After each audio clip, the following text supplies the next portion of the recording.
Friends, thank you for being here today. What if I told you that while the Western world slept, wrapped in the comfort of holiday traditions, the fundamental architecture of the global financial system quietly snapped in half? Have you ever stopped to consider what actually happens when the paper promises of Wall Street finally collide with the undeniable reality of physical scarcity? It is December 24th, 2025, Christmas Eve. Across the United States and Europe, the atmosphere is one of festive calm. Families are gathering, turkeys are being prepared, and the frantic pace of modern life has slowed to a crawl. On Wall Street, the trading floors are effectively ghost towns. The volume is dead, the bankers have retreated to their holiday estates in the Hamptons, and the screens are flickering with the low-energy pulse of a half-day session. It is the one time of year when the financial world is supposed to be quiet. But I need you to look away from the holiday cheer for a moment. I need you to focus on a screen that most people never look at, because while New York was drifting through a sleepy holiday session, the East just detonated a financial bomb. We are not using hyperbole here. We are not engaging in clickbait. We are witnessing a mathematical impossibility occurring in real time, an event so profound that it signifies the end of one era and the violent birth of another. At 3:30 a.m. Eastern Time, the Shanghai Gold Exchange, SGE, and the Shanghai Futures Exchange did not just open for business, they exploded. The price action that occurred in the first 30 minutes of trading in China was not just unusual, it was unprecedented. It was the kind of market movement that makes seasoned risk managers wake up in cold sweats, questioning the very nature of the market they have dedicated their lives to studying. For months, we have tracked a growing divergence between the East and the West. We have watched as China systematically drained physical metal from Western vaults, while New York continued playing its paper games. But what happened just hours ago is no longer a divergence. It is a full, catastrophic decoupling. I want you to visualize this number, 77 or 89. That is the closing price of silver in Shanghai today, converted directly into US dollars. This is not a theoretical figure. It is the price people are paying for physical metal in the world's largest manufacturing hub. Now, look at the price on the COMEX in New York, the exchange that has supposedly set the global price for decades. It sits at roughly $72.23. Do the math with me. Subtract $72.23 from $77.89. You're left with a spread of $5.66 per ounce.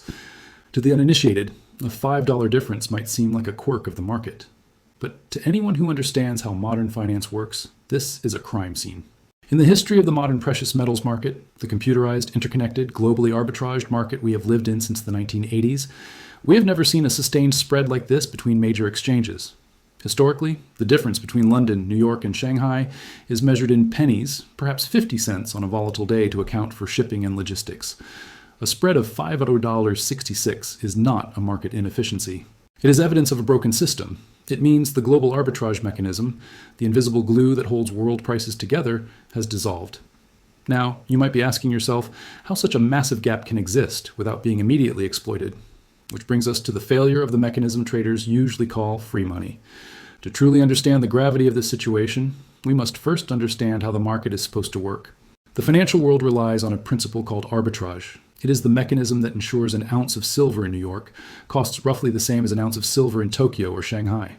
If silver is trading at $72 in New York and $77 in Shanghai, creating a massive $5.66 gap, every bank, hedge fund, and sophisticated trading firm on the planet should be executing one simple trade.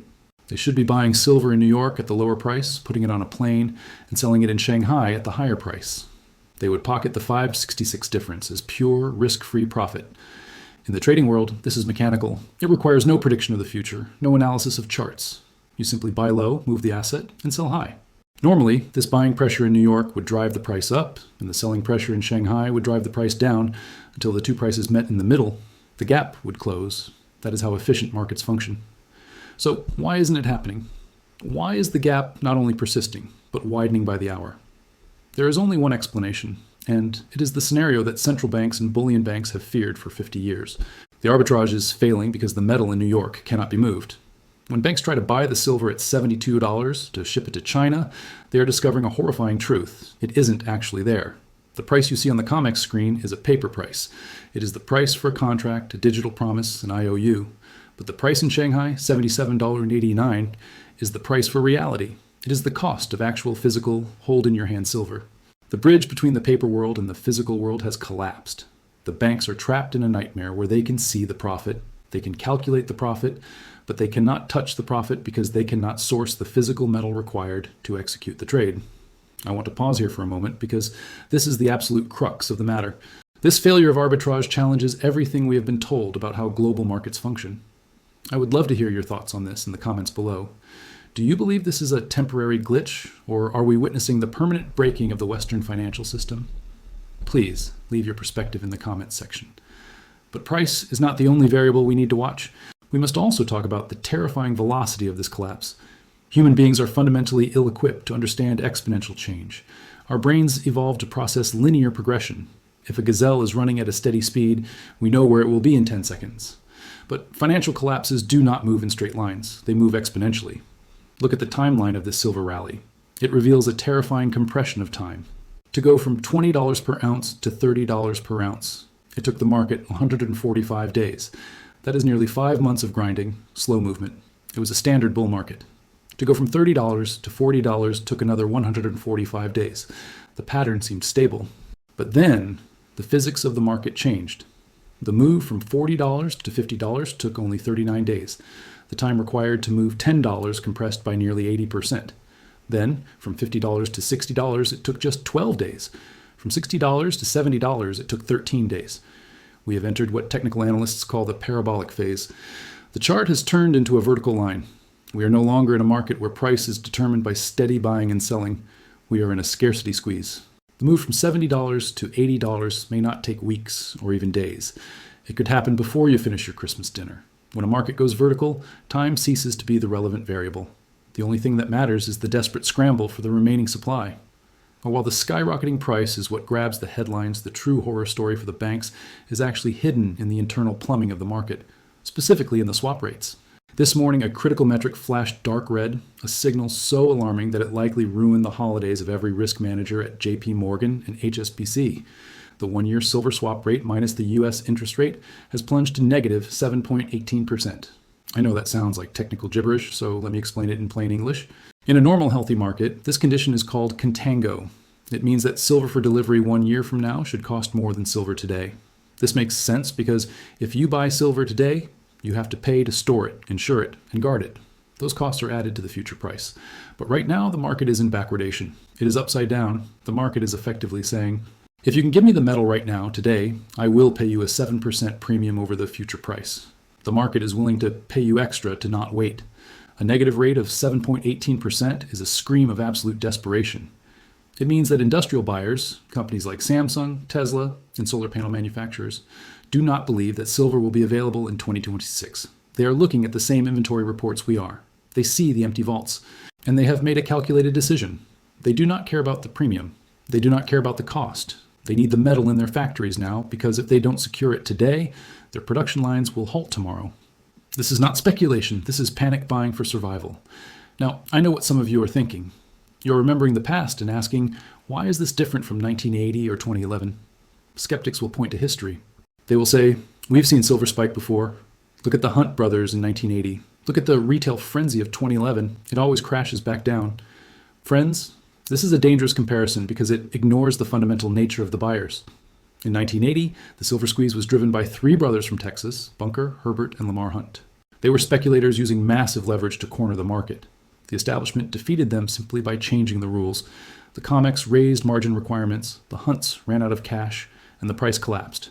It was a financial game, won by the house. In 2011, the rally to $49 was driven by retail investors. Everyday people were buying silver coins because they feared inflation and the collapse of the dollar, but retail investors are emotional. When the banks smashed the price, dropping it 20% in a week, the weak hands panicked and sold. Today is fundamentally different.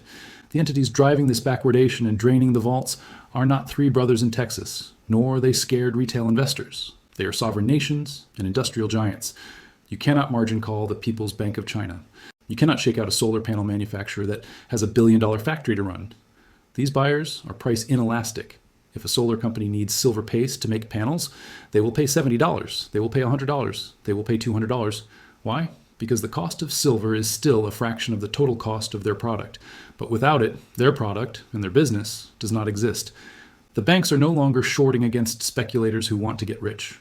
They are shorting against entities that must buy to survive. That is a battle the banks cannot win. All of these numbers on screens eventually lead us to one place, the physical evidence of a modern bank run. It is one thing to see numbers on a screen. It is another to see the metal vanish. We have just received the COMEX inventory data for December 23rd, released this morning on Christmas Eve. For the second consecutive day, we are seeing massive, unexplained movements of metal out of the registered category, the silver that is available to settle futures contracts. Total registered inventory has plunged to roughly 127 million ounces, down over 30 million ounces from the peak. But look at the specific vaults. Overnight, Asahi Refining, a critical hub for global liquidity, saw 1.4 million ounces withdrawn.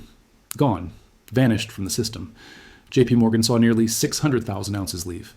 CNT and StoneX saw similar drains. This is a modern bank run. It doesn't look like the movies with lines of people banging on locked doors.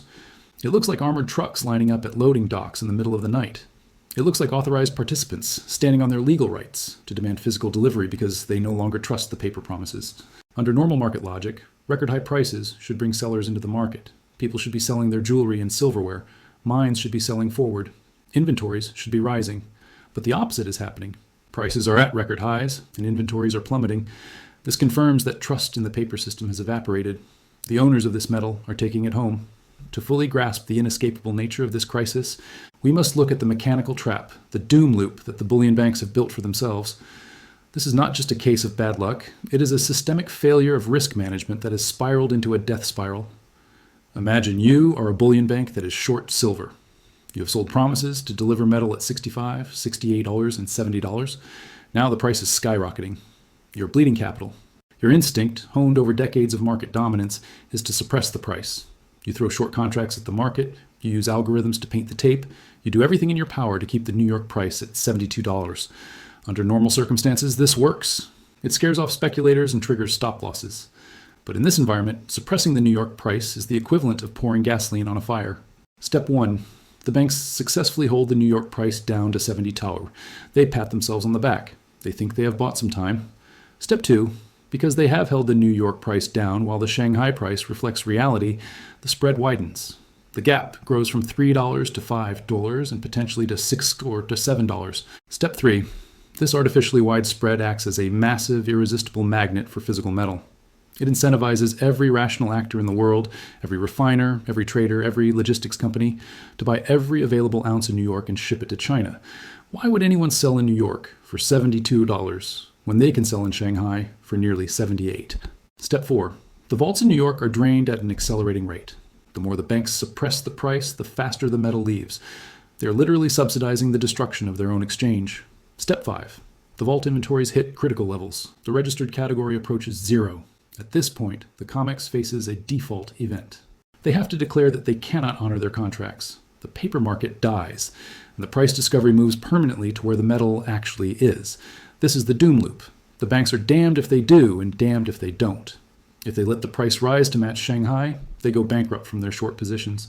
If they suppress the price, they empty their vaults and destroy the exchange. There is no exit ramp. There is no soft landing. Furthermore, this crisis exposes the catastrophic failure of the just-in-time global supply chain philosophy. For 40 years, the industrial world has operated on the assumption that commodities are always available at the click of a button. Factory managers were taught that inventory is waste. Why hold 3 months of silver when you can hold 3 days and just order more? That philosophy works beautifully until the day it doesn't, and today is the day it stopped working. We are watching a panic realization ripple through the boardrooms of the world's largest manufacturing conglomerates. The procurement officers at electronics firms and green energy companies are waking up to the fact that their entire operational model was built on a lie, the lie of infinite liquidity. They are realizing that silver is not just a digital line item on a spreadsheet. It is a rare geological element that is becoming harder and harder to dig out of the ground. This is why the swap rates are crashing. It is the sound of industrial giants abandoning the just-in-time model in favor of a just-in-case model. They are moving from efficiency to survival. And in a market as small as silver, when giants like Samsung or Tesla decide they need to build strategic stockpiles, the available supply evaporates instantly. There is simply not enough physical metal above ground to satisfy a panic-driven shift from financialized inventory management to physical hoarding. The music has stopped, and the industrial world is realizing there are far more players than there are chairs. So, as we look at the wreckage of the old system, we have to ask, what happens next and where does the power shift? People often ask if the regulators will use a kill switch. Will they halt trading? Will they change the rules like they did in 1980? The answer is yes, they might. They have the authority to halt the futures market in New York. They can stop the screens from blinking. But here's the hard truth. They cannot halt the swap market, and they cannot halt the physical market in Shanghai. If they close the COMEX tomorrow, the negative swap rate will simply go to negative 10%. The price in Shanghai will go to $90 or $100. The real market will simply bypass New York entirely. We are witnessing the end of Anglo-American pricing authority. For 50 years, London and New York determined the value of silver. That era ended this morning at 3:30 a.m. The authority has shifted east. New York is rapidly becoming a discount outlet store that has run out of stock, while the real price is being discovered in Shanghai, where the metal actually exists. As you sit down to your Christmas dinners, understand that the world has changed. The illusion of infinite paper liquidity has been shattered by the finite reality of physical resources. The banks are trapped in a doom loop of their own making, and the wealth transfer from those who hold paper to those who hold metal has begun in earnest. If you found value in this deep dive analysis and want to stay ahead of this developing crisis, please take a moment to hit the like button and subscribe to the channel. It helps us get this crucial information out to more people who need to hear it. Thank you for listening. Keep your eyes on the east, for that is where the sun and the price of silver is now rising.